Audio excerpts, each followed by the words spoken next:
بسم الله الرحمن الرحيم. الحمد لله وكفى والصلاة والسلام على من اصطفى، أما بعد. أعوذ بالله من الشيطان الرجيم.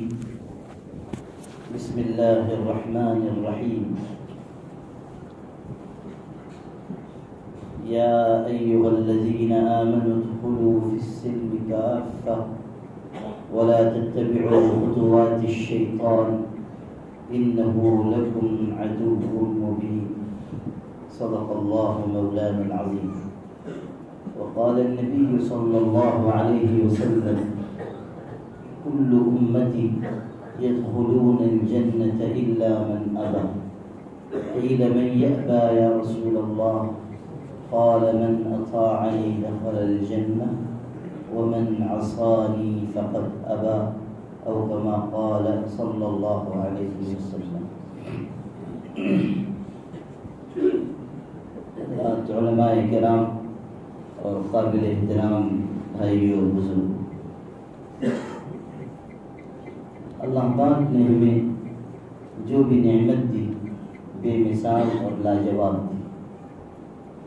اللہ نے مخلوقات میں سے ہمیں انسان بننے کا شرف عطا کیا. انسان اللہ کی مخلوق میں سب سے افضل و اشرف. لقد خلقنا الانسان فی احسن تقویم. بہترین سانچے میں ڈھال کر تو انسان کو پیدا کیا گیا. اللہ نے کیسی زبردست نعمتیں انسان کو عطا فرمائی.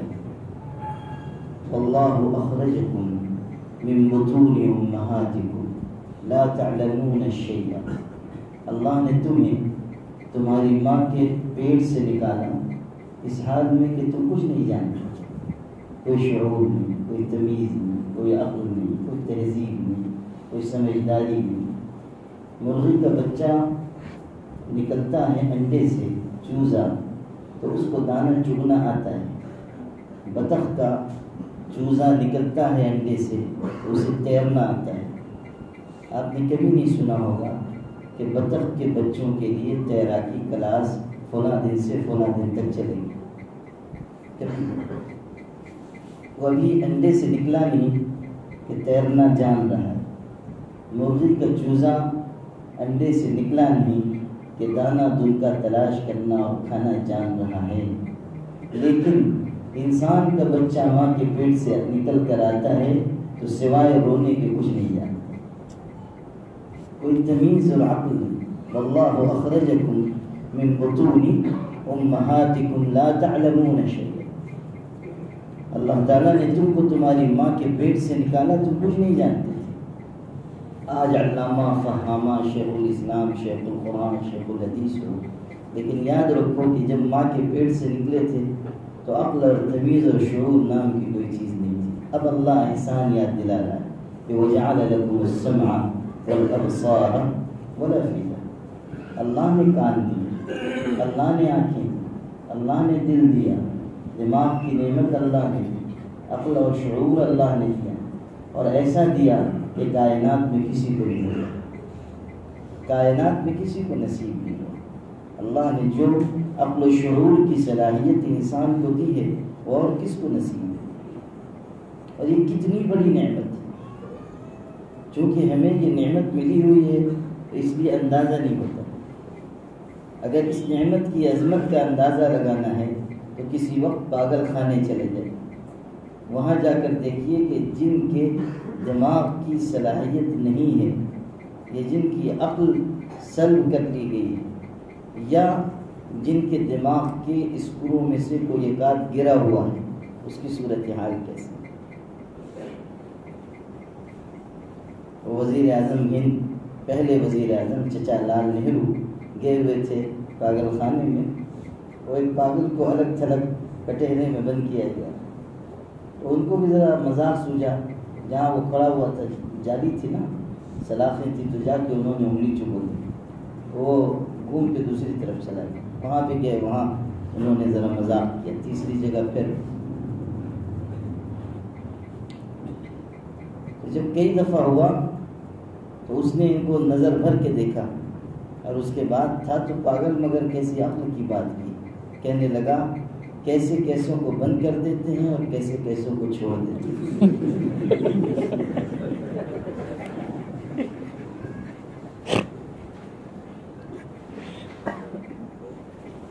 عقل کی نعمت کا اندازہ ان لوگوں کو دیکھ کر ہوگا کہ جن سے عقل کی صلاحیت سلب کر لی. میرے والد صاحب رحمۃ اللہ علیہ نے ایک سنایا کہ لاہور میں کوئی عالم تھے، بڑے عالم. وہ ایک درزی کی دکان پہ گئے، ان کے شاگرد تھے. تو کپڑے میں کہیں پیون لگوانا تھا یا کوئی سلائی کروانی تھی، تھوڑی دیر کا کام تھا. تو گئے، اس شاگرد نے کپڑا ان کا لے لیا. اس کے بعد کہنے لگا کہ حضرت 1 گھنٹہ لگے گا، آپ یہاں بیٹھ کر پریشان ہوں گے، قریب میں پاگل خانہ ہے، آپ جب تک دورہ کر کے آ جائیے، جائزہ لے کر آ جائیے. یہ چلے گئے. اب وہاں گئے تو مختلف قسم کی حرکتیں، ظاہر ہے کہ پاگل خانے میں تو نت نئی اور قسم قسم کی حرکتیں دیکھنے کو ملتی ہیں. اور سب دیکھتے ہوئے گزر رہے تھے. اتنے میں انہوں نے دیکھا کہ سامنے سے ایک صاحب چلے آ رہے ہیں، جبے میں، شکل بھی ٹھیک ٹھاک ہے، ہاتھ میں کاغذات کا پلندہ ہے. تو انہوں نے سمجھا کہ یہ شاید کوئی بھلے شخص ہیں، میری طرح پاگل خانے کے دورے پہ آئے ہیں، یہ بھی دورہ کر رہے ہوں گے. تو یہ قریب گئے، کہا السلام علیکم. تو بڑی خیرت سے ادھر سے تجوید و ترتیب کے ساتھ جواب ملا. تو ان کو اندازہ ہوا کہ ہاں واقعی یہ کوئی ٹھیک ٹھاک آدمی. پھر پوچھا اس میں گرامی؟ تو انہوں نے کہا مجھ کو جبریل علیہ السلام کہتے ہیں. تو مولانا نے سمجھ لیا کہ رانگ نمبر لگ گیا. اس میں گرامی؟ تو کہا جبریل علیہ السلام. حضرت نے پوچھا کہ کیسے آنا ہوا؟ تو انہوں نے وہ کاغذات کا پلندہ دکھایا، وہی لے کر آئے. وہی لے کر آئے. جہاں یہ لوگ بات چیت کر رہے تھے قریب میں ایک درخت تھا، اس کے اوپر بھی ایک جلوہ افروز تھا. وہاں سے کہنے لگا مولوی صاحب اس کی بات نہ سننا، میں نے اس کو وہی دے کر نہیں بھیجا. وہ 4 قدم آگے تھا. انسان کی عقل سلب ہوگی تو کیا کیا بن جائے گا، اور کن ہواؤں اور فضاؤں میں رہے گا. اللہ کا 1000 بار شکر ادا کرنا چاہیے کہ اللہ نے ہمیں عقل و خرد کی نعمت عطا فرمائی. ہم اچھے حال میں ہیں، خدا نے ہمیں کوئی محتاجی نہیں دی. لقد خلقنا الانسان فی احسن تقویم، بہترین سانچے میں ڈھال کر اللہ نے ہمیں پیدا کیا. پھر یاد کر لیجیے کہ اللہ نے ہمیں جو نعمت دی لاجواب دی، بے مثال دی. مخلوقات میں سے انسان بنایا، پھر انسانوں میں سے صاحب ایمان بنایا. انسان تو بہت ہیں، لیکن بہت سے انسان کفر و شرک کی راہ پر چل کر اپنی انسانیت کے شرف کو اس طرح مٹی میں ملاتے ہیں کہ قرآن ان کو جانور بلکہ اس سے بھی بدتر قرار دیتا ہے. اولئک کالانعام بل هم اضل. وہ انسان تو ہے نا، لیکن انسان ہونے کے باوجود غلط راستے پر چل کر کفر و شرک اختیار کر کے انہوں نے انسانیت کے شرف کو مٹی میں ملا دیا. اس لیے قرآن کہہ رہا ہے کہ وہ چوپایوں کی طرح ہیں، بلکہ کہتا ہے کہ اس سے بھی زیادہ گمراہ ہیں. اس لیے کہ کسی گدھے گھوڑے کو بھی اس کا مالک چارہ پانی دیتا ہے تو وہ اپنے مالک کا احسان مند رہتا ہے، یہاں تک کہ گھوڑا چارہ پانی دینے والے مالک کو لے کر سخت گھمسان کی جنگ میں صفوں میں گھس جاتا ہے، اپنی جان کی پرواہ نہیں کرتا، اپنے مالک کو بچانے کی فکر کرتا ہے. قرآن کہہ رہا ہے کہ وہ انسانوں تم تو جانور سے زیادہ گئے گزرے ہو گئے کہ جانور کو جو چارہ پانی دے رہا ہے جانور اس کو پہچان رہا ہے، اور جو مالک تم کو پیدا کر رہا ہے، کھلا پلا رہا ہے، نعمت دے رہا ہے، تم اسی کو پہچاننے سے انکار کر رہے ہو. اولئک کالانعام بل هم اضل. تو جو کفر و شرک کی راہ پر اور نافرمانی اور معصیت کی راہ پر چلے گا وہ انسانیت کے شرف کو مٹی میں ملا دے گا. تو اللہ نے انسان بنایا اور پھر انسانوں میں سے بھی ہمیں چن کر صاحب ایمان بنایا. یہ اللہ کا کتنا بڑا احسان ہے. اسی لیے یہ بات کہی گئی کہ جو نعمتوں کے خزانے اللہ نے اپنے دست فیاض سے ہمیں عطا فرمائے ہیں، ان میں سے ایک ایک نعمت ایسی ہے کہ اس کا شکر واجب ہے، مگر ان ساری نعمتوں میں سب سے بڑی نعمت اگر کوئی ہے تو وہ ایمان کی نعمت ہے، یہ یقین کی نعمت، یہ توحید کی نعمت سب سے بڑی نعمت ہے خدا تعالیٰ کے خزانے کی۔ اللہ نے وہ نعمت ہمیں عطا فرمائی۔ پھر صرف یہ نہیں کہ ہمیں ایمان والا بنایا، مزید شرف یہ عطا کیا کہ جتنی امتیں پہلے گزر چکی ہیں، ایمان والوں کے جتنے طبقے گزر چکے ہیں، ان میں بھی سب سے اعلیٰ طبقہ بننے کا شرف ہمیں دیا، اور سب سے عظیم پیغمبر ہمارے حصے میں لکھا، یعنی حضرت محمد مصطفیٰ صلی اللہ علیہ وسلم۔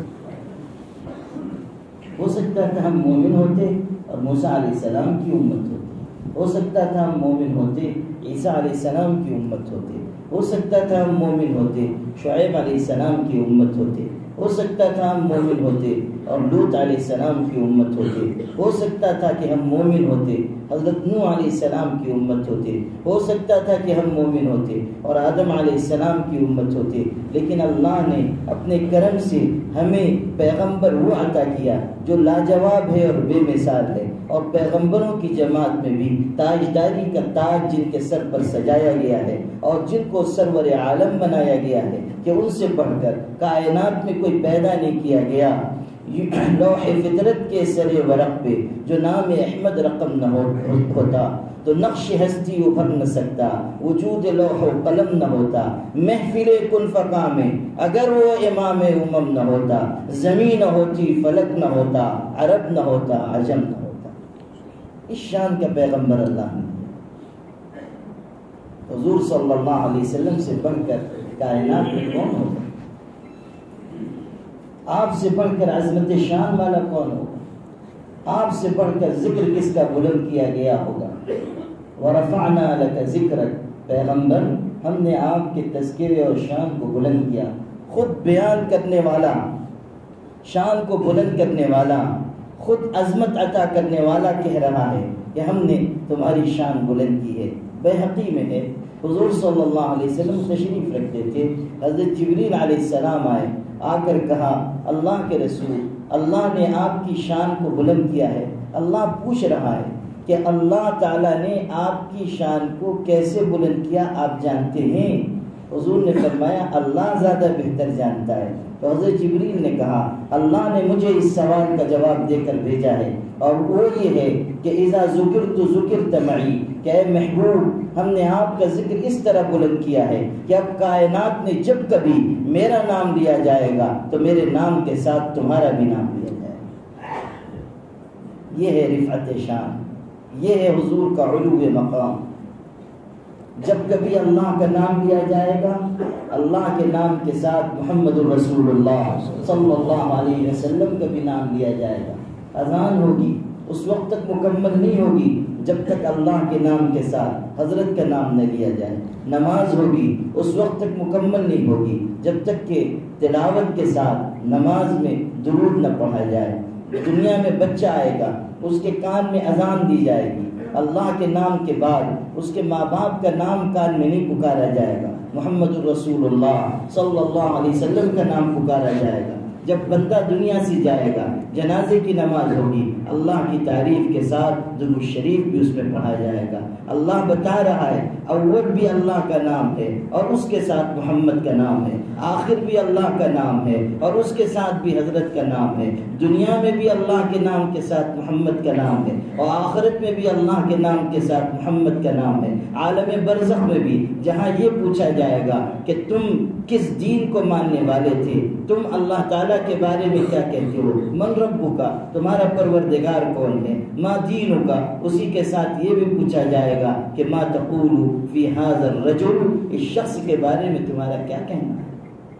قبر میں بھی حضور صلی اللہ علیہ وسلم کی شبیہ مبارک دکھا کر پوچھا جائے گا بتاؤ تم ان کے بارے میں کیا کہتے ہو۔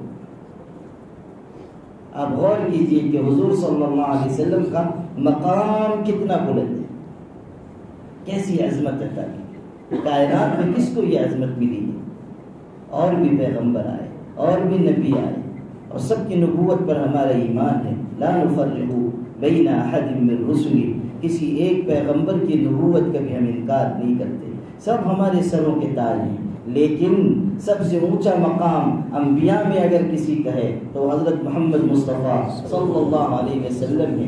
حضرت موسیٰ کلیم وقت ہے، 5 اولو العزم پیغمبروں میں سے ایک ہیں. کل انبیاء تقریباً 1,24,000 ہیں. مسند احمد کی روایت میں رسولوں کی تعداد 313 آئی ہے، رسول 313، انبیاء 1,24,000.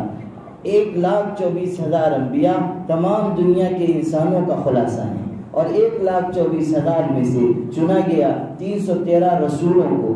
رسالت کا مقام کچھ اوپر ہے، نبوت کے مقام سے کچھ بلند ہے. جن کو نئی شریعت دی گئی، کتاب اتاری گئی، ان کو رسالت کا مقام عطا کیا گیا. یہ 313 ہیں. پھر ان 313 میں سے چنا گیا 5 اولو العزم پیغمبروں کو، جن کا تذکرہ قرآن میں ہے. وَاصْبِرْ كَمَا صَبَرَ أُولُو الْعَزْمِ مِنَ الرُّسُلِ، سورہ احقاف 26واں پارہ آخری آیت. اس طرح صبر کرو جیسے اولو العزم پیغمبروں نے صبر کیا. کون ہے اولو العزم پیغمبر؟ تو دوسری آیت میں بیان کیا، شرع لکم من الدین ما وصى به نوحا وابراہیم وموسیٰ وعیسیٰ ان اقیموا الدین ولا تتفرقوا فیہ. نوح علیہ السلام، موسیٰ علیہ السلام، عیسیٰ علیہ السلام، ابراہیم علیہ السلام اور خود حضرت محمد مصطفیٰ صلی اللہ علیہ وسلم 5 اولو العزم پیغمبر ہیں. پھر سے ترتیب یاد رکھیے، انسانوں میں سے چنے ہوئے بندے 1,24,000 انبیاء، 1,24,000 میں سے چنے ہوئے 313 رسول، 313 میں سے چنے ہوئے 5 اولو العزم پیغمبر، اور ان کی امامت کا تاج رکھا گیا ہمارے آقا حضرت محمد صلی اللہ علیہ وسلم کے سر پر. گویا کہ بتایا گیا کہ ساری دنیا کے انسانوں کا خلاصہ اور نچوڑ صرف ایک ہستی ہے، اور اس کا نام محمد رسول اللہ. یہ عظمت شان ہے. حضرت موسیٰ بھی اولو العزم پیغمبر ہے، اولو العزم پیغمبر اور کلیم بھی. وکلم اللہ موسیٰ تکلیما. دوسری جگہ ہے، یا موسیٰ انی اصطفیتک علی الناس برسالاتی وبکلامی. یہ بھی ارشاد ہوا موسیٰ علیہ السلام کے شان میں. لیکن آپ فرق محسوس کیجئے کہ حضور صلی اللہ علیہ وسلم کا مقام کس طرح بلند کیا گیا، آپ کا مقام کس طرح اونچا بیان کیا گیا. موسیٰ علیہ السلام کلیم وقت ہیں. موسیٰ علیہ السلام اللہ تعالیٰ سے ہم کلامی کا شرف حاصل کر رہے ہیں. موسیٰ علیہ السلام اولو العزم پیغمبروں میں سے صاحب شریعت رسول ہیں. لیکن موسیٰ علیہ السلام کے بارے میں اللہ تعالیٰ قرآن میں ذکر کر رہا ہے کہ موسیٰ ہمارے وعدے کے وقت کے مطابق آئے. جب بلایا گیا تھا بات چیت کے لیے، وَلَمَّا جَاءَ مُوسَىٰ لِمِيقَاتِنَا وَكَلَّمَهُ رَبُّهُ، جب آئے موسیٰ، جاء موسیٰ وعدے کے مقرر وقت پر، لِمِيقَاتِنَا جو وقت مقرر کیا گیا تھا. جاء موسیٰ لفظ پر دھیان دیجیے، الفاظ کے ذریعے مقام کو سمجھیے. وَلَمَّا جَاءَ مُوسَىٰ لِمِيقَاتِنَا، جب موسیٰ آئے ہمارے مقررہ وقت کے مطابق. یہ تذکرہ ہے حضرت موسیٰ کا. اور جب حضور صلی اللہ علیہ وسلم کو اللہ تعالیٰ نے معراج کرائی تو ارشاد فرمایا، سبحان الذی اسریٰ بعبدہ لیلا من المسجد الحرام الی المسجد الاقصی. یہ بھی گئے تھے، حضرت بھی گئے تھے، لیکن دونوں میں فرق کیا گیا کہ موسیٰ ہمارے مقرر وقت پر آئے اور اپنے محبوب کے بارے میں کہا، پاک ہے وہ اللہ جو اپنے محبوب کو خود لے کر گیا. من المسجد الحرام الی المسجد الاقصی، آنا اور لے جایا جانا دونوں میں فرق ہوتا ہے. جو چاہنے والا ہوتا ہے وہ دوڑ کر آتا ہے، اور جس کو چاہا جاتا ہے اس کو خود بلایا جاتا ہے. دونوں میں فرق ہے. حضرت موسیٰ علیہ السلام چاہنے والے ہیں. آپ پڑھیے، حضرت موسیٰ علیہ السلام کہہ رہے ہیں جب گئے تھے کوہ طور پر اور قوم کو جلدی چھوڑ کر چلے گئے، اللہ تعالیٰ نے پوچھا کیسے آئے؟ کہا عجلت الیک ربی لترضى، عجلت الیک ربی لترضى، جلدی جلدی تیری طرف آیا تاکہ تو راضی ہو جائے. عجلت الیک ربی لترضى، اللہ عجلت میں تیری طرف آیا ہوں تاکہ اے میرے پروردگار تو راضی ہو جائے. یہ چاہنے والے کی تمنا ہے کہ محبوب مجھ سے راضی ہو جائے، مجھ سے خوش ہو جائے. اب دیکھیے اسی قرآن میں حضرت محمد مصطفیٰ صلی اللہ علیہ وسلم کا مقام بیان ہو رہا ہے. موسیٰ کہہ رہے ہیں عجلت الیک ربی لترضی، اللہ جلدی جلدی آیا تاکہ تو راضی ہو جائے. اور پیغمبر سے کہا جا رہا ہے، محبوب سے کہا جا رہا ہے کہ وَلَسَوْفَ يُعْطِيكَ رَبُّكَ فَتَرْضَىٰ، ان قریب تیرا پروردگار تجھ کو اتنی نعمت عطا کرے گا کہ تو راضی اور خوش ہو جائے. حضور سے کہا جا رہا ہے کہ آپ کو اتنی نعمت دی جائے گی آپ راضی اور خوش ہو جائیں گے. وَلَسَوْفَ يُعْطِيكَ رَبُّكَ فَتَرْضَىٰ، فرق دیکھیے، عجلت الیک ربی لترضیٰ، اور یہاں کہا گیا وَلَسَوْفَ يُعْطِيكَ رَبُّكَ فَتَرْضَىٰ، کہ حضور اکرم صلی اللہ علیہ وسلم کو اللہ تعالیٰ نے عجیب شان عطا کی اور انبیاء میں عجیب مقام عطا کیا. عجلت الیک ربی لترضیٰ، اور ادھر ارشاد ہو رہا ہے وَلَسَوْفَ يُعْطِيكَ رَبُّكَ فَتَرْضَىٰ. حضرت صلی اللہ علیہ وسلم کے بارے میں سورہ الم نشرح کی میں نے سورہ انشراح کی آیت سنائی تھی، وَرَفَعْنَا لَكَ ذِكْرَكَ. حضرت موسیٰ کی دعا پڑھی ہے جو 16ویں پارے میں ہے، طٰہٰ میں ہے. ارشاد فرما رہے ہیں رب اشرح لی صدری ویسر لی امری، اللہ میرے سینے کو کھول دے. اور حضرت سے کہہ رہے ہیں الم نشرح لک صدرک، خبر دے رہے ہیں وہاں دعا ہے، سوال ہے. یہاں سوال سے پہلے عطا ہے، جود و سخا ہے، نوازش ہے. کہا جا رہا ہے الم نشرح لک صدرک، کیا ہم نے آپ کے لیے آپ کے سینے کو کھول نہیں دیا. اور لفظ پر دھیان دیجیے، ہم لوگ آیت پڑھتے ہیں یا سنتے ہیں اور گزر جاتے ہیں. ارشاد ہو رہا ہے الم نشرح لک صدرک، یعنی اے محبوب ہم نے تمہاری محبت کی خاطر تمہارے سینے کو کھول نہیں دیا. الم نشرح لک صدرک ورفعنا لک ذکرک، آپ کے ذکر کو بلند کیا، بوجھ جو آپ پر تھا اس کو ہم نے ہلکا کر دیا. اور اس کی اور بہت مثالیں ہیں، اس کو بیان کروں گا تو بہت وقت ہوگا. جو بتانا ہے وہ یہ کہ ہمارے لیے یہ کتنی بڑی سعادت ہے کہ اللہ نے ہمیں حضرت محمد صلی اللہ علیہ وسلم کی امت میں پیدا کیا. دعویٰ کرنے والے دعویٰ کرتے ہیں جیسے عیسائی دعویٰ کرتے ہیں کہ سب سے بڑے پیغمبر ہمارے پیغمبر ہیں. عیسیٰ علیہ السلام کے فضائل اور مناقب وہ بیان کرتے ہیں اور ایسی ایسی باتیں لے کر آتے ہیں جس کا حقیقت سے کوئی تعلق بھی نہیں ہے، لیکن وہ زور لگاتے ہیں کہ ہمارے پیغمبر سب سے اونچے. ایک زمانہ تھا جب ہمارے یہاں انگریز آئے ہوئے تھے اور ان کے بڑے بڑے پوپ پادری بھی آتے تھے. اس زمانے میں اس عنوان پر مناظرہ ہوتا تھا کہ حضرت محمد صلی اللہ علیہ وسلم افضل ہیں یا عیسیٰ علیہ السلام افضل ہیں. بہت لمبی چوڑی بحثیں ہوتی تھی اور بہت دقیق بحثیں، ایسا نہیں کہ ہوا میں باتیں ہوتی تھی، بہت ہی دقیق. جن لوگوں نے اس زمانے کے مناظرے پڑھے یا اس زمانے کے مباحثے پڑھے یا اس زمانے میں لکھی گئی کتابیں پڑھی، چاہے وہ رد عیسائیت میں لکھی گئی کتابیں ہوں یا عیسائیوں کی طرف سے لکھی گئی کتابیں ہوں، ان کو پڑھ کر اندازہ ہوتا ہے کہ وہ لوگ بھی کچھ معمولی نہیں تھے. بہت پڑھے لکھے، بہت گہرے، بہت سمجھدار، قرآن کی تہوں میں بھی اترتے تھے، قرآن کا بھی علم حاصل کرتے تھے اور پھر مباحثہ کرتے تھے. حضرت شاہ عبدالعزیز محدث دہلوی رحمۃ اللہ علیہ کے زمانے میں ایک بہت بڑا عیسائی پادری آیا تھا اور دہلی میں آ کر اس نے کہا کہ تمہارا جو سب سے بڑا عالم ہو اسی سے میں مناظرہ کروں گا، اس سے کم کسی سے بات چیت نہیں کروں گا. چنانچہ اس زمانے میں تو مرجع العلماء حضرت شاہ عبدالعزیز تھے، ان کو خبر دی گئی. حضرت نے فرمایا وقت طے کر لو، تشریف لائے. اب جو مناظرہ شروع ہوا تو اللہ اکبر، کیسا کانٹے کا مناظرہ ہوا.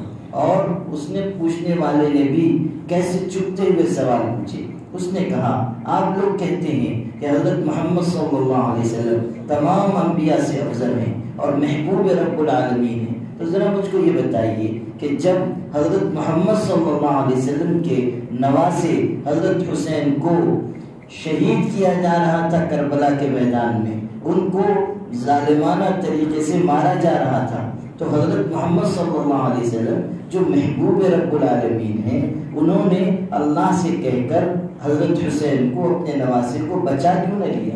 جب آپ کہتے ہیں محبوب ہیں، محبوب کا محبوب بھی تو محبوب ہوتا ہے، تو نواسے تھے محبوب تھے اور یہ اللہ کے محبوب، تو اللہ سے کہہ کے بچا لیتے. یہ سوال ہے. ہم لوگ ہوتے تو ہماری تو عقل حیران ہو جاتی. لیکن وہ شاہ عبدالعزیز تھے، انہوں نے کہا کہ اصل بات یہ ہے کہ ہمارے حضرت نے اللہ سے کہا تھا کہ نواسا جو پریشانی میں ہے اس کو بچا لیجئے، مگر ادھر سے یہ جواب آیا کہ تم کو اپنے نواسے کی پڑی ہے، ادھر میرے بیٹے کو لوگ سولی پہ چڑھا رہے ہیں، عیسیٰ علیہ السلام کو، ان کا عقیدہ وہیں پہ الٹ دیا، کہا کہ ادھر سے جواب ملا کہ میرے بیٹے کو لوگ سولی پہ چڑھا رہے ہیں، اس کو ذرا بچاؤ تو پھر ادھر آؤ۔ ان کا عقیدہ انہیں پہ الٹ دیا، کہتے ہیں نا کہ عیسیٰ علیہ السلام ابن اللہ ہے، تو ان کا عقیدہ انہیں پہ الٹ دیا کہ تم تو کہتے ہو عیسیٰ ابن اللہ ہے، تو ان کو پھر کیسے تم مانتے ہو کہ سولی پہ چڑھا دیا گیا؟ حالانکہ ہم نہیں مانتے ہیں، ہم تو یہ کہتے ہیں کہ عیسیٰ علیہ السلام کو آسمانوں پر زندہ اٹھا دیا گیا۔ ما قتلوه وما صلبوه ولكن شبه لهم، نہ انہوں نے قتل کیا نہ سولی دے سکے، بلکہ معاملہ ان پر مشتبہ ہو گیا، شبہ لهم۔ ہم تو یہ کہتے ہیں کہ عیسیٰ علیہ السلام زندہ ہیں اور وہ واپس تشریف لائیں گے۔ ہمارا عقیدہ ہے، اہل سنت والجماعت کا اعتقاد ہے کہ عیسیٰ علیہ السلام قیامت کے قریب واپس تشریف لائیں گے۔ نزول عیسیٰ اور ظہور مہدی دونوں پر ہمارا یقین ہے، نزول عیسیٰ اور ظہور مہدی دونوں پر ہمارا یقین ہے، اور اس کو بہت مضبوطی سے بیان بھی کرنا چاہیے، اس لیے کہ بہت سے گمراہ لوگوں کو موقع مل جاتا ہے کہ وہ دنیا میں بیٹھے بیٹھے ہی یا تو مسیح بن جاتے ہیں یا مہدی بن جاتے ہیں۔ ہاں عجیب عجیب، ہمارا ملک بھی تو کتنا زرخیز ملک ہے، الحمدللہ یہاں کی مٹی صرف عالم، امام اور مجدد اور مصنف اور مبلغ نہیں پیدا کرتی، جب زیادہ زرخیزی بڑھ جاتی ہے تو مسیح اور مہدی بھی پیدا ہو جاتی ہے۔ ہاں بھائی غلام احمد قادیانی کہاں پیدا ہوا؟ ہمارے ہی یہاں تو پیدا ہوا نا۔ ہماری مٹی کی زرخیزی دیکھیے کہ ایسا آدمی پیغمبر بن کے چلا آیا جس کے حواس تک سلامت نہیں تھے اور بیماریوں کی پوٹ تھا، نہ جانے کون کون سی بیماریاں، اس کی بیماریوں کا کے نام اگر کوئی عالم یاد کر لے تو اس کی ذہانت کے لیے بس اتنا ہی کافی ہے، اس کی بیماریوں کے نام، اور پھر جو اس کی تفصیلات ہیں، سبحان اللہ، دقائق الاشباح والنظائر کی طرح دقائق ہیں اس میں، بیماری کی تفصیلات۔ پیشاب کی بھی بار بار پیشاب آنے کی بیماری تھی، اور وہ میٹھا گڑ کھانے کا بڑا شوقین تھا، وہ صدری پہنتا تھا تو اس میں ایک صدری کی جیب میں وہ چھوٹے چھوٹے مٹی کے ڈھیلے رکھتا استنجا کے لیے، اور دوسرے میں گڑ رکھتا تھا۔ خبط الحواس اتنا تھا کہ کبھی کبھی گڑ سے استنجا کرتا اور مٹی پھانکتا رہتا تھا، اور اس پہ دعویٰ تھا کہ ہم پیغمبر زمان ہیں، لا حول ولا قوت الا باللہ، اس پر دعویٰ تھا کہ ہم پیغمبر ہیں، اور صرف پیغمبر نہیں، وہ تو مجدد اور مہدی اور مسیح اور مثل مسیح اور ذلی نبی اور بروزی نبی اور مستقل نبی، اور پھر نبیوں کا نبی، اور پھر حضرت حسین حلول کر گئے، اور پھر یہ ہوا پھر وہ ہوا، یہاں تک کہہ گیا کہ میں مریم بھی ہوں۔ لوگوں نے کہا یہ کیسے ہو سکتا ہے؟ ارے بھائی ذرا کوئی تو سوچ سمجھ کے کہو، مریم تو دوسری چیز ہے، اب تم یہاں ایک طرف کہہ رہے ہو کہ میں یہ بھی ہوں میں وہ بھی ہوں، اور پھر جا کے ادھر کہہ رہے ہو کہ میں مریم بھی ہوں، تو یہ کیسے چلنے والا ہے؟ اور ایک زنا اور چڑھ گیا، میں اللہ میاں کی بیوی بھی ہوں، ہاں 52 دعوے ہیں کل اس کے، تو خبط الحواس اتنا، اور اس پہ یہ دعوے، یہ اظہار پارسائی، یہ اظہار مقام، لیکن لوگوں نے اس کو بھی مان لیا، ہزاروں لوگ اس کو بھی ماننے والے رہے، آج بھی ہیں۔ ایک تو آج کل بھی زندہ ہے شکیل ابن حنیف نام کا، وہ 2 in 1 ہے، مسیح بھی ہے اور مہدی بھی ہے، جی ہاں مذاق نہیں ہے، وہ دونوں دعوے کرتا ہے، میں مسیح بھی ہوں اور میں مہدی بھی ہوں، یعنی اللہ کے بندے دعوی کرنا تھا تو کوئی ایک آدھ کرتے، یہ دو دعوے کہاں سے لے آنی؟ بولے میں مسیح بھی ہوں اور مہدی بھی ہوں۔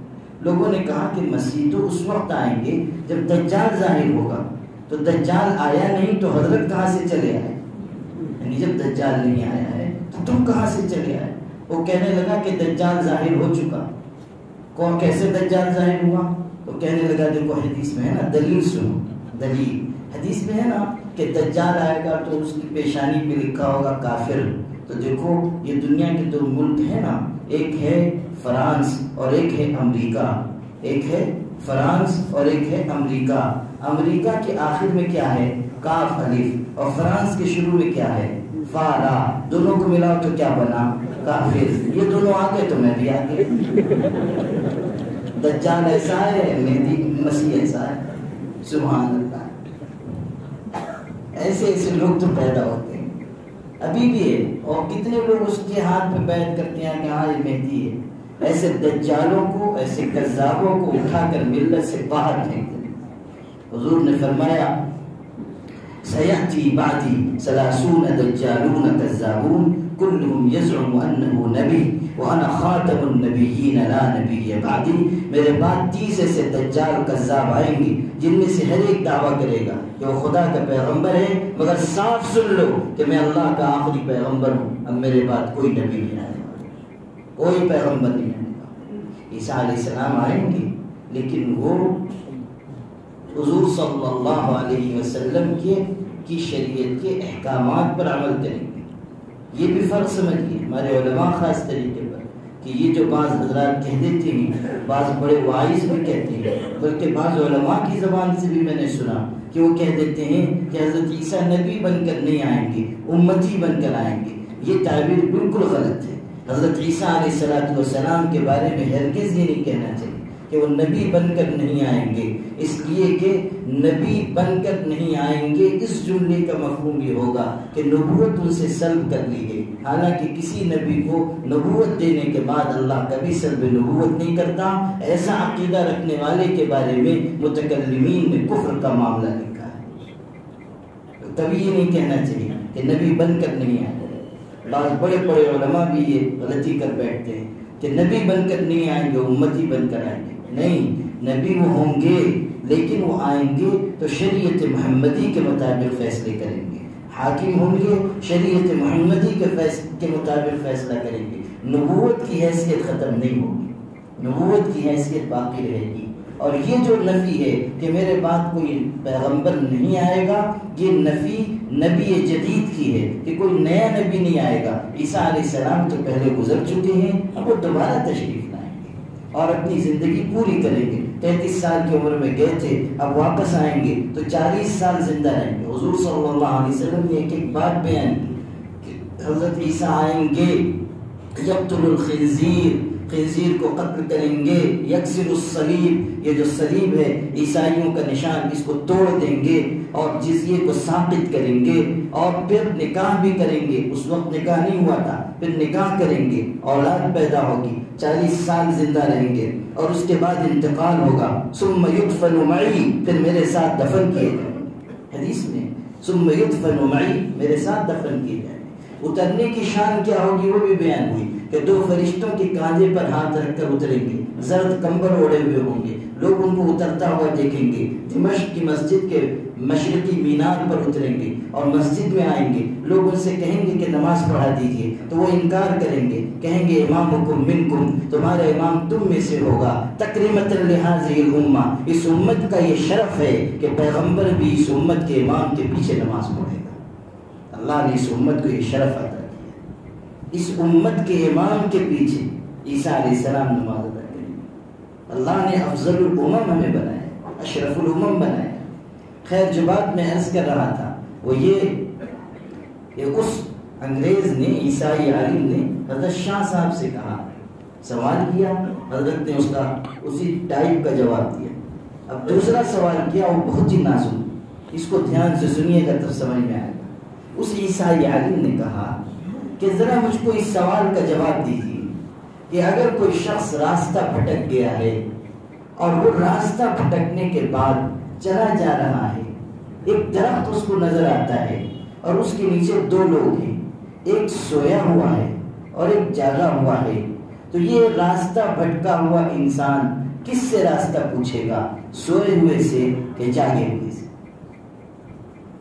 اب آپ لوگ پہلے جواب دیجیے اس کا کہ راستہ کوئی آدمی بھٹک گیا ہے، 2 آدمی ہیں درخت کے نیچے، ایک سویا ہے ایک جاگا ہے، راستہ کس سے پوچھا جائے گا؟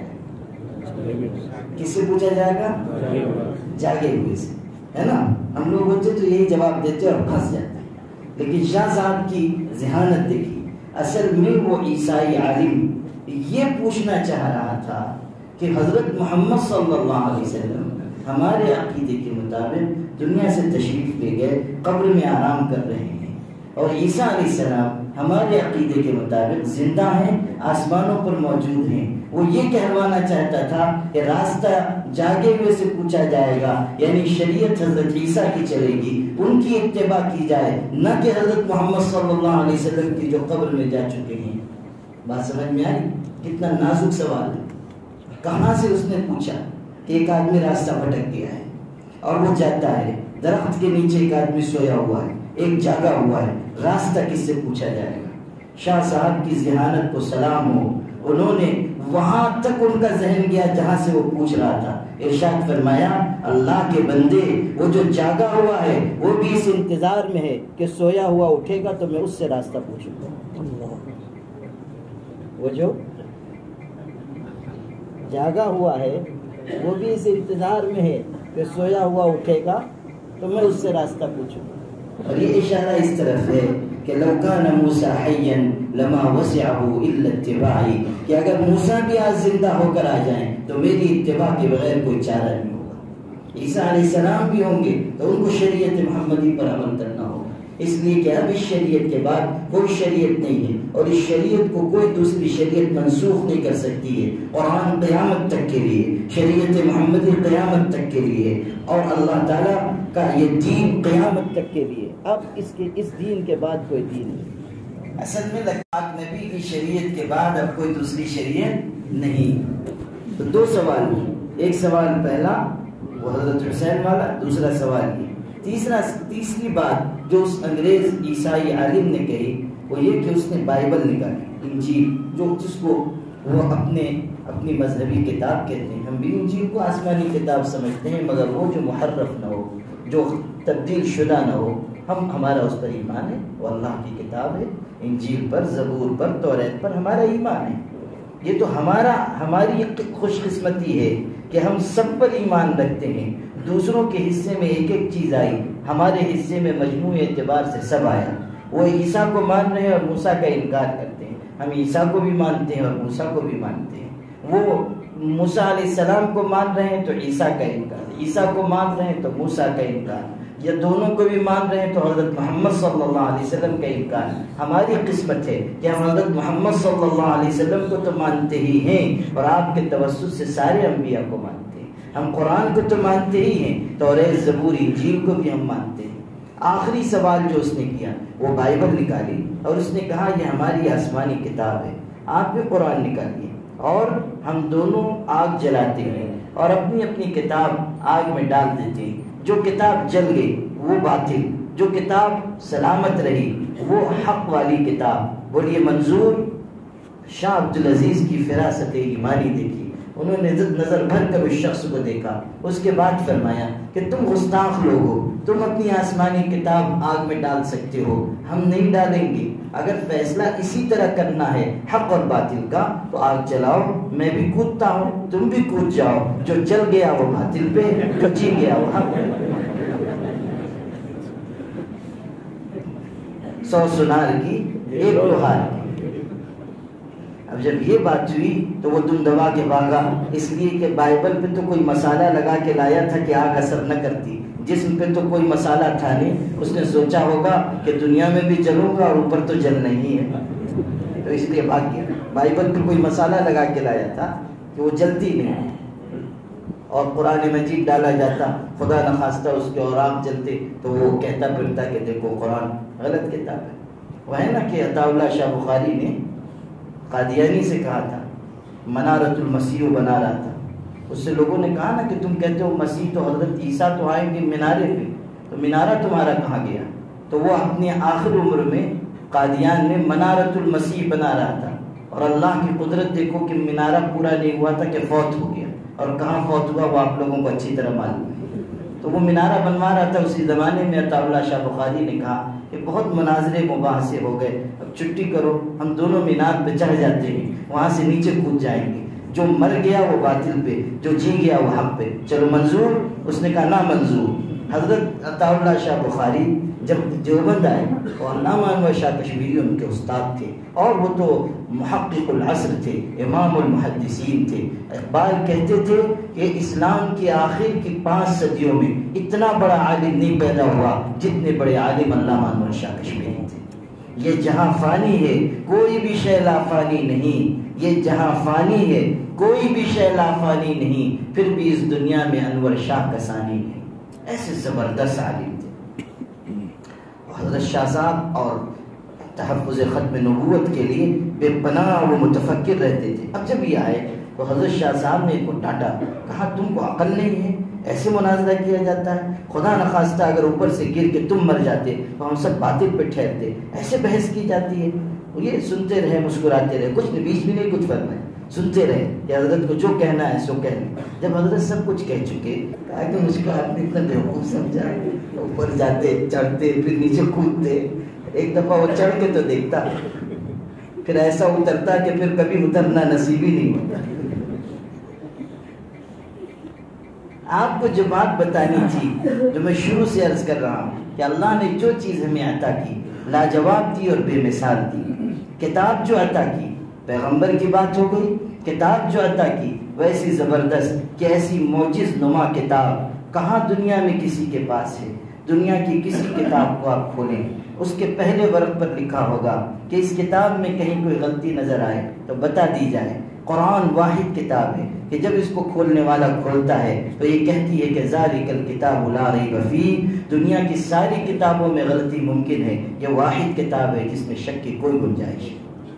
دنیا کی کوئی کتاب کھولی پہلے صفحے پر لکھا ہوگا، جہاں غلطی نظر آئے مصنف کو بتا دیا جائے۔ قرآن وہ کتاب ہے کہ اس کو کھولیں گے تو وہ کہتی ہے ذالک الکتاب لا ریب فیہ، یہ وہ کتاب ہے کہ اس میں شک کی گنجائش نہیں ہے۔ ایسی زبردست کتاب جو قوموں کی تقدیر بدل دے، ایسی زبردست کتاب جو لوگوں کے دلوں کو موہ لے، ایسی زبردست کتاب جو پیر کے ناخن سے پیشانی کے بال تک انسانوں کے نظریات اور خیالات تک کو تبدیل کر کے رکھ دے۔ علامہ اقبال نے کہا تھا نا، نمی دانی سوز قرت تو دیگر گوں کرد تقدیر عمر را، تم اپنے سوز قرت کو نہیں جانتے ہو، قرآن کی تاثیر کو تم نے نہیں جانا۔ یہ تو وہ چیز ہے جس نے عمر کی تقدیر کو بدل کے رکھ دیا تھا، یہی کتاب ہے۔ اقبال کہہ رہے ہیں رہزنا از حفظ او رہبر شدن، از کتاب صاحب دفتر شدن، کہ ڈاکو اور رہزن اس کتاب کو حفظ کر کے رہبر بن گئے، اور اس کتاب کی وجہ سے مسلمان بڑے بڑے کتب خانوں کے مالک ہوئے۔ اس ایک کتاب کا ایسا فیضان ہے کہ ساری دنیا علوم سے منور ہو گئی۔ ایسا علم کا سمندر ہے کہ جس کے عجائبات کے بھی ختم نہیں ہوں گے۔ لا تنقضی عجائبہ، یہ تو حدیث میں ہے کہ اس کی عجیب و غریب باتیں کبھی ختم نہیں ہوں گی۔ القرآن یفسرہ الزمان، زمانہ جیسے جیسے بڑھتا جائے گا قرآن کے حقائق و معارف ابھرتے جائیں گے۔ القرآن یفسرہ الزمان، آپ قرآن میں پڑھیے، قرآن پاک میں آپ پڑھیے کہ اللہ تعالیٰ نے جو اپنی ذات کے بارے میں کہا وہی اپنے کلام کے بارے میں کہا۔ موسیٰ علیہ السلام کے واقعے میں ہے رب ارینی، اللہ اپنا جلوہ دکھا دیجئے، کہا گیا لن ترانی، نہیں دیکھ سکتے ہو، تمہاری آنکھ میں یہ طاقت نہیں ہے کہ تم پروردگار عالم کو دیکھ سکو۔ لا تدرکہ الابصار وہو یدرک الابصار، نگاہیں اس کو پا نہیں سکتی، وہ نگاہوں کو پا لیتا ہے۔ لا تدرکہ الابصار وہو یدرک الابصار، نگاہیں اس کو پا نہیں سکتی، وہ نگاہوں کو پا لیتا ہے۔ پھر کیا کہا گیا؟ موسیٰ علیہ السلام نے اصرار کیا، ناز سے عرض کیا اللہ دکھائی دیجیے، تو کہا گیا وَلَكِنِ انظُرْ إِلَى الْجَبَلِ فَإِنِ اسْتَقَرَّ مَكَانَهُ فَسَوْفَ تَرَانِي، تم دیکھو پہاڑ پر تجلی آتی ہے، اگر پہاڑ جمع رہ گیا دیکھ سکو گے، پہاڑ پر تجلی آئی، پہاڑ ریزہ ریزہ ہو گیا اور موسیٰ علیہ السلام بے ہوش ہو کر گر گئے۔ یہ ہے اللہ تعالیٰ کی تجلی کا اثر۔ اللہ نے اپنی ذات کے بارے میں کہا اور اپنے کلام کے بارے میں بعینہ یہی بات کہی کہ لو انزلنا ھذا القرآن علی جبل لرأیتہ خاشعا متصدعا من خشیۃ اللہ، یہی بات کہ پہاڑ اس کا تحمل نہیں کر سکے گا، جیسے ذات کی تجلی کا تحمل پہاڑ نہیں کر سکا، ویسے ہی کلام کی تجلی کا تحمل پہاڑ نہیں کر سکے گا۔ یہاں ایک اور بات یاد آ گئی، وہ بھی ایک مناظرے ہی کی بات ہے۔ علامہ امام قاسم نانوتوی رحمۃ اللہ علیہ اس زمانے کے ایک بہت بڑے ہندو پنڈت دیانند سرسوتی، جس نے آریہ سماج ایک فرقہ ان میں ایجاد کیا، ہندوؤں میں ایک نیا فرقہ آریہ سماجی، پہلے ایک ہی ذات ان میں ہوتی تھی سناتن دھرمی، اس نے دوسرا فرقہ ایجاد کیا آریہ سماجی، اور وہ بہت قرآن اور حدیث کا جانکار تھا اور مسلمانوں سے مناظرے کرتا تھا۔ اس کا سب سے زبردست مناظرہ حضرت نانوتوی سے ہوا اور اس میں بدترین شکست ہوئی اور اس کے بعد زور ٹوٹا. بڑی تفصیل ہے وہ سب نہیں سناتا, صرف ایک حصہ سناتا ہوں. اس نے سوال کیا تھا کہ قرآن میں ہے, اگر ہم اس قرآن کو نازل کرتے تو پہاڑ خشیت سے ریزہ ریزہ ہو جاتا. اس کے بعد اس نے قرآن نکالا, ایک پتھر نکالا, پتھر پر قرآن رکھا اور کہا دیکھیے قرآن تو کہہ رہا ہے کہ پہاڑ ریزہ ریزہ ہو جاتا, میں نے قرآن رکھا پتھر تک نہ ٹوٹا, تو یہ بات تو قرآن کی صحیح نہیں ہے, یہ بات تو قرآن کی غلط ہے. علامہ امام قاسم نانوتوی رحمۃ اللہ علیہ کیسا زبردست جواب دیا, بالکل عملی جواب دیا. فرمایا ادھر تشریف لائیے, دور دور تھے نا مناظر ادھر ادھر, اس کو کہا ادھر قریب تشریف لائیے. تو قریب بلایا اور وہ جو پتھر تھا اس کے سر پہ رکھا, کہا کچھ ہوا؟ اس نے کہا کچھ نہیں. حضرت نے پتھر ذرا اچھال دیا, اب جو آ کے سر پہ لگا تو 14 طبق روشن ہو گئے. کہنے لگا کہ آپ کو جواب نہیں دینا ہے تو کم سے کم ماریے تو مت. حضرت نے فرمایا تمہارے سوالی کا جواب دے رہا ہوں, تم نے قرآن کو پتھر پہ رکھا تھا, اس سے کچھ نہیں ہوگا. قرآن کو جب اللہ نازل کرے گا تب پہاڑ ریزہ ریزہ ہوگا. فرق ایسے ہی ہے, پتھر میں نے رکھا تو تم کو کچھ نہیں ہوا, نازل کیا تو سر پکڑ کے بیٹھ. نازل کرنے میں اور رکھنے میں فرق ہے. تو کہا کہ تم نے قرآن رکھا تھا اور قرآن کو نازل کرنا الگ چیز ہے. اگر نازل کیا جاتا تو پہاڑ ریزہ ریزہ ہو جاتا. لو انزلنا هذا القرآن على جبل لرأيته خاشعا متصدعا من خشية الله. میرے بھائیو, اللہ نے ہمیں جو نعمت دی, بے مثال دی, لاجواب دی, اب غور کیجئے کہ بے مثال اور لاجواب نعمتیں پانے کے بعد کیا ہم ان نعمتوں کی قدردانی کر رہے ہیں؟ کیا ہم ان نعمتوں کا حق ادا کر رہے ہیں؟ کیا ہم ان نعمتوں کو اس طرح برت رہے ہیں جیسا کہ برتنے کا اللہ نے حکم دیا ہے؟ انسان بنایا تو ہم کیا انسانیت کے شرف کو باقی رکھ رہے ہیں؟ مسلمان بنایا تو کیا ایمان کے اور اسلام کے تقاضوں کو پورا کر رہے ہیں؟ پیغمبر کا متبع اور امتی بنایا تو کیا ہم حضرت صلی اللہ علیہ وسلم کے طور طریقے کو, آپ کی ہدایت کو, آپ کی سنت کو اپنی زندگی میں لا رہے ہیں؟ قرآن کا امین بنایا تو کیا ہم قرآن کو عالم میں پھیلا رہے ہیں اور قرآن کے احکامات پر عمل کر رہے ہیں؟ آج مسلمانوں کا حال یہ ہے کہ قرآن کہتا ہے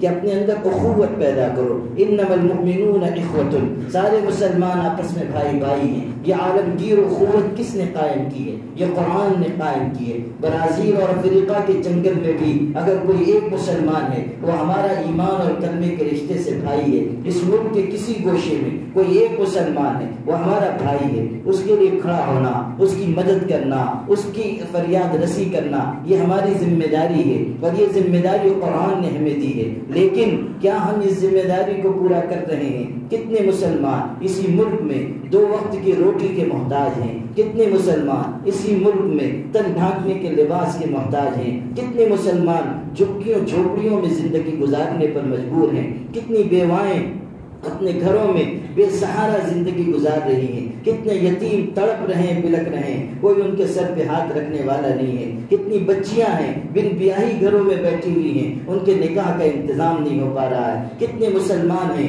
جو روزگار کو لے کر پریشان ہیں, کوئی ان کے روزگار کی فکر نہیں کر پا رہا ہے. کتنے مسلمان ہیں جو حریفوں اور دشمنوں کا نشانہ بن رہے ہیں, لیکن سوائے ریلیف پہنچانے کے ہم کچھ نہیں کر پا رہے ہیں. یاد رکھنا, جب تک اجتماعیت قائم نہیں ہوگی اور جب تک اتحاد قائم نہیں ہوگا اور جب تک مضبوطی کے ساتھ ہم اپنے بھائیوں کے لیے کھڑے نہیں ہوں گے, ہم ایمان کے تقاضوں کو اور قرآن کے احکامات کو پورا کرنے والے نہیں کہنا ہے. اس حقیقت کو سمجھ لیجئے کہ مسلمان کی زندگی صرف اتنی نہیں ہے کہ وہ نماز پڑھ لے, وہ روزہ رکھ لے, وہ حج کر لے اور زکوٰۃ دے دے اور سمجھے کہ فرائض ادا ہو گئے. ہمیں ایک عالمگیر امت بننا ہوگا, ہمیں سیسا پلائی ہوئی دیوار بننا ہوگا. قرآن ہمیں اخوت ایمانی سکھا رہا ہے. حضور صلی اللہ علیہ وسلم ہمیں ایثار اور قربانی کا درس دے رہے ہیں, بتا رہے ہیں کہ مسلمان اپنے آپ کو بھوکا رکھ کر دوسروں کو کھلائے گا, خود پیاسا رہ کر دوسروں کو پلائے گا, خود تن ڈھانکنے کا محتاج اور دوسروں کے تن ڈھانکنے کی فکر کرے گا, بیواں اور یتیموں کا سہارا بنے گا. حضور صلی اللہ علیہ وسلم کی زندگی کا نمونہ کیا ہمارے سامنے نہیں ہے؟ ہم کہتے ہیں کہ ہم حضور کی امت ہیں, ہم کہتے ہیں کہ ہم رحمت للعالمین کی امت ہیں, ہم کہتے ہیں کہ ہم حضور کے متبع ہیں, ہم کہتے ہیں کہ ہمیں ان سے محبت ہے, ہم دعویٰ کرتے ہیں کہ ہم ان کے طریقے پر چلنے والے ہیں. تو غور کیجئے, کیا پیغمبر کا طریقہ یہی تھا کہ بیوائیں پریشان ہو اور ہم اطمینان کی زندگی گزاریں.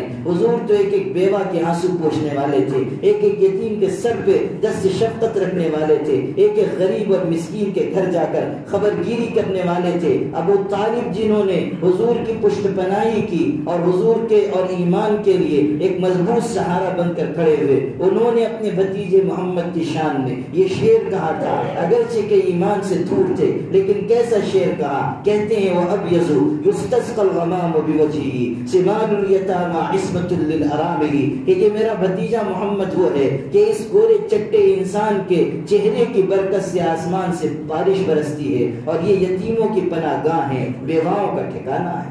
حضور کی خدمت بیان کر رہے ہیں. سمال الیتامى عصمۃ للارامل. آج پوری ملت اضطراب کے مرحلے سے گزر رہی ہے, خوف کے مرحلے سے گزر رہی ہے, مایوسی کا شکار ہو رہی ہے.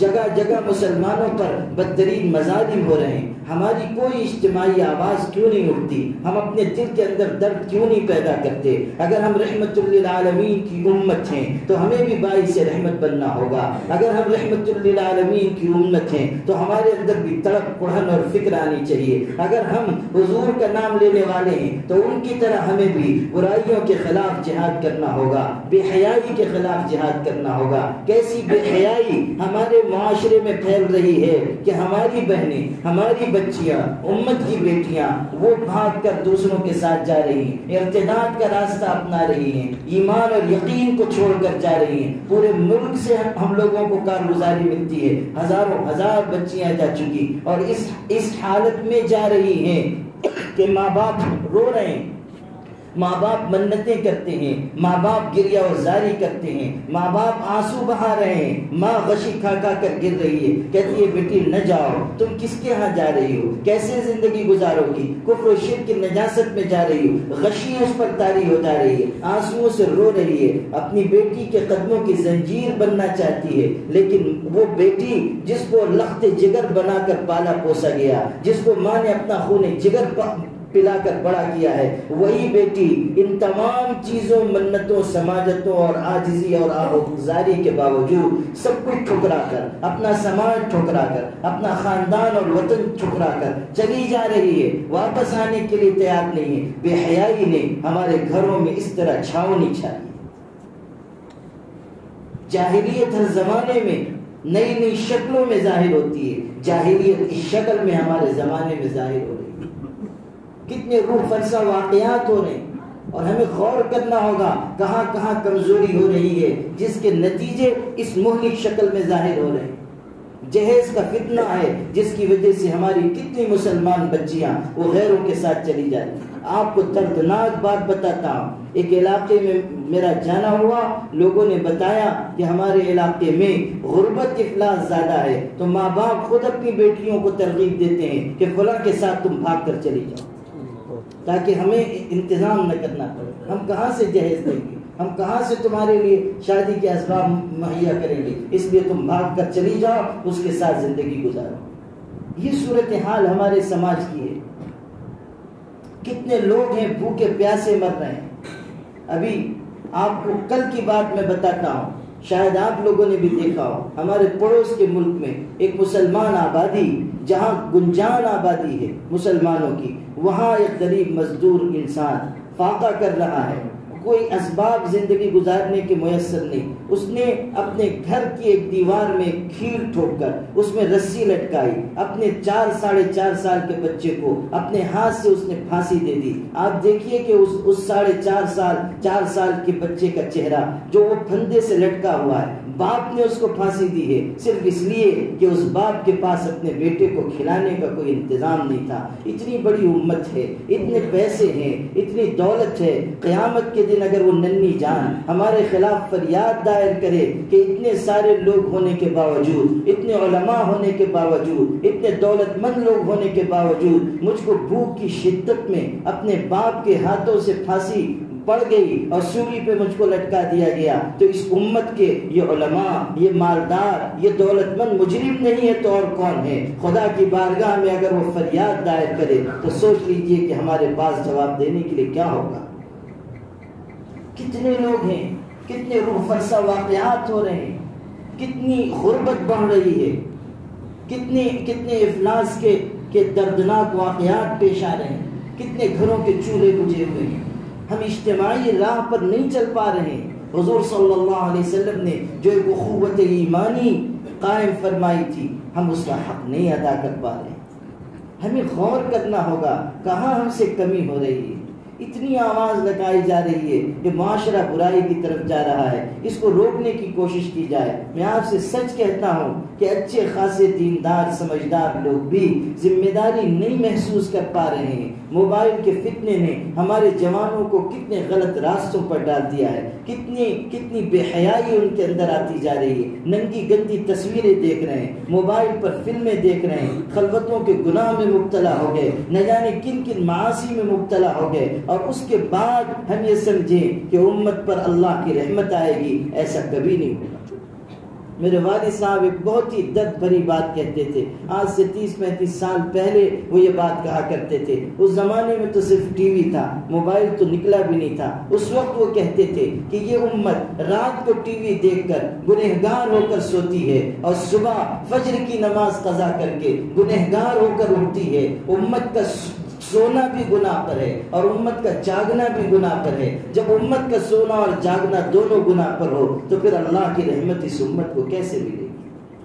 آپ غور کیجئے، اس وقت تو صرف ٹی وی تھا، اب تو موبائل ہے۔ آدھی آدھی رات تک ہمارے جوان لگے ہوئے ہیں، لڑکے بھی لڑکیاں بھی، اور اس کے بعد فجر کی نماز چھوڑی جا رہی ہے۔ روزانہ اجتماعی طریقے پر ہم یہ جرم کر رہے ہیں کہ فجر کی نماز قضا کر کے اللہ کے غضب و غصے کو دعوت دے رہے ہیں۔ کون ان برائیوں اور بے حیائیوں کے خلاف آواز لگائے گا؟ کون اپنے دل کے اندر فکر پیدا کرے گا؟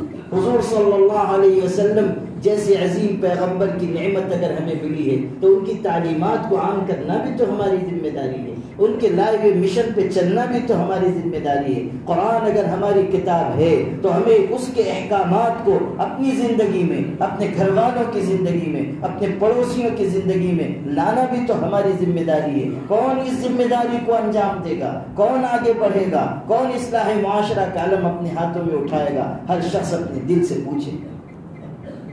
اپنے مال کا ایک حصہ اللہ کی راہ میں خرچ کرنا ہے۔ اجتماعیت کو قائم کرنے کے لیے ہمیں اپنی جان، مال، وقت کی قربانی دینی ہے۔ رفاہی ادارے قائم کیجیے، خدمت کے ادارے قائم کیجیے، ایسے ادارے جو لوگوں کا علاج کرا سکیں، جو لوگوں کی غربت کو دور کرنے کا ذریعہ بن سکیں۔ ایسے تعلیمی ادارے قائم کیجیے جہاں اچھے محفوظ ماحول میں ہماری بچیاں تعلیم پا سکیں، ہمارے بچے تعلیم پا سکیں، اصلی تعلیم میں بھی وہ آگے بڑھیں۔ اس ملک میں ذہانت کی جنگ ہے، جو تعلیم کے راستے پر آگے بڑھے گا، جو اپنی نافعیت ثابت کرے گا، اللہ تعالیٰ اس کو اس ملک میں استقرار و استحکام عطا کرے گا۔ خدمت کے ادارے کھولیے، خدمت کریں گے تو جو آج ہمارے حریف ہیں وہ کل ہمارے قدموں میں ہوں گے۔ ہم خدمت نہیں کر پا رہے ہیں، ہم ان کا دل نہیں موہ پا رہے ہیں، ہم ان کے قریب نہیں جا پا رہے ہیں، ہم ان کو اپنے اخلاق کا اعلیٰ نمونہ نہیں دکھا پا رہے ہیں۔ یاد رکھیے گا، اسلام کی جو خوبیاں موٹی موٹی کتابوں میں لکھی ہوئی ہیں وہ کوئی غیر مسلم پڑھنے نہیں آئے گا۔ اسلام کو آپ کی زندگی میں دیکھا جائے گا، اسلام کو آپ کے ذریعے سمجھا جائے گا، اسلام کی تعلیمات کو آپ کی زندگی کے آئینے میں لوگ محسوس کریں گے۔ اگر ہم غلط ہوں گے ہم بعد میں بدنام ہوں گے، ہمارا دین پہلے بدنام ہوگا۔ ہماری غلط کاری نے کتنے لوگوں کے لیے اسلام کا دروازہ بند کر رکھا ہے۔ یہ جو ڈاکٹر امبیڈکر ہیں، ڈاکٹر امبیڈکر دلتوں کے اتنے بڑے لیڈر ہوئے اور کتنی ان کی ملک بھر میں تعریف کی جاتی ہے۔ دستور بنانے والوں میں بنیادی کردار ان کا تھا۔ ڈاکٹر امبیڈکر جب ہندو مذہب چھوڑ رہے تھے انہوں نے اعلان کیا تھا، میں ہندو پیدا ہوا، یہ میری مجبوری تھی، مگر میں ہندو بن کر مروں گا نہیں، میں مذہب چھوڑ رہا ہوں، نیا مذہب میں اختیار کروں گا اور اپنی جماعت کے ساتھ ہزاروں ہزار لوگوں کے ساتھ نیا مذہب میں قبول کروں گا، نیا مذہب ہزاروں ہزار لوگوں کے ساتھ قبول کروں گا۔ اس وقت کئی مذاہب کے لوگ دعوت دینے ان تک پہنچے، کوشش کی گئی اسلام کی بھی دعوت پہنچائی گئی بہت طاقتور طریقے پر، اور وہ متاثر ہوئے اور اسلام قبول کرنا چاہتے تھے۔ لیکن یہ حصہ سننا کہ ڈاکٹر امبیڈکر نے مسلمانوں سے یہ بات کہی کہ مجھے اسلام اچھا لگتا ہے اور میں اس کو قبول کرنا بھی چاہتا ہوں، لیکن مسلمانوں نے اپنا جو حال بنا رکھا ہے اور جس طرح کی کمزور زندگی وہ گزار رہے ہیں اور جس طرح بے بسی کا وہ شکار ہیں، میں ہزاروں ہزار لوگوں کو غلامی سے چھٹکارا دلانا چاہتا ہوں اور بے بسی سے باہر نکالنا چاہتا ہوں۔ اگر اب میں نے اسلام قبول کیا اپنے لوگوں کو لے کر تو پھر ہم بے بسی کا شکار ہو جائیں گے، اس لیے میں اسلام نہیں قبول کرتا۔ اگر وہ مسلمان ہوتے، اگر اتنا بڑا مجمع ان کے ساتھ جو بدھ مت میں گیا وہ ادھر آتے، تو آپ بتائیے کہ اس ملک کی تاریخ میں کیسا انقلابی موڑ آتا۔ کتنی بڑی بڑی غلطیاں ہم سے ہو چکی ہیں، غور کر لی تھی۔ مسلمانوں کی زندگی کو دیکھ کر کیا اثر پڑتا ہے دوسرے لوگوں پر۔ ایک انگریز شخص نے اسلام سے متاثر ہو کر اسلام قبول کیا۔ مختصر کر کے آپ کو واقعہ سناتا ہوں۔ جب اس کے دل میں داعیہ پیدا ہوا کہ اسلام کی تعلیمات کو میں سمجھوں، تو اس نے کتابیں خریدی، مطالعہ شروع کیا۔ خود بخود دل میں میلان پیدا ہوا، کسی سے متاثر نہیں ہوا، صرف میلان پیدا ہوا اور اس نے کتابیں لی اور کتابیں لے کر مطالعہ شروع کیا۔ پھر اور کتابوں کی ضرورت پڑی تو اس نے اپنی کار بیچ دی اور کار بیچ کر پھر اس نے کتابیں اور خریدی، ان کو پڑھتا رہا یہاں تک کہ شرح صدر ہو گیا اور اسلام قبول کر لیا۔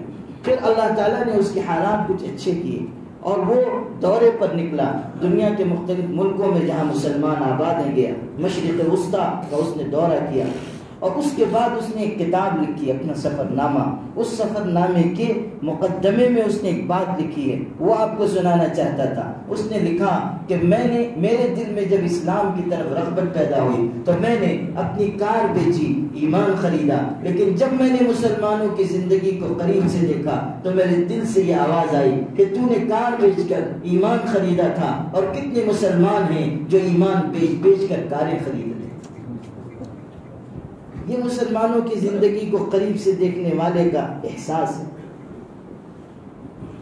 شیخ محمد راتب شام کے بہت بڑے عالم ہیں، انہوں نے واقعہ بیان کیا کہ یورپ کی کسی یونیورسٹی میں سعودی عرب کا کوئی جماعت پڑھنے کے لیے آیا، وہاں کسی عیسائی لڑکی سے اس کو محبت ہو گئی اور اس نے اس سے شادی کرنا چاہی۔ سعودی عرب کا جوان ہے، وہاں شادی کرنا چاہتا ہے۔ اس عیسائی لڑکی نے کہا کہ شادی ہماری نہیں ہو سکتی، اس لیے کہ تم الگ مذہب پر، میں الگ مذہب پر۔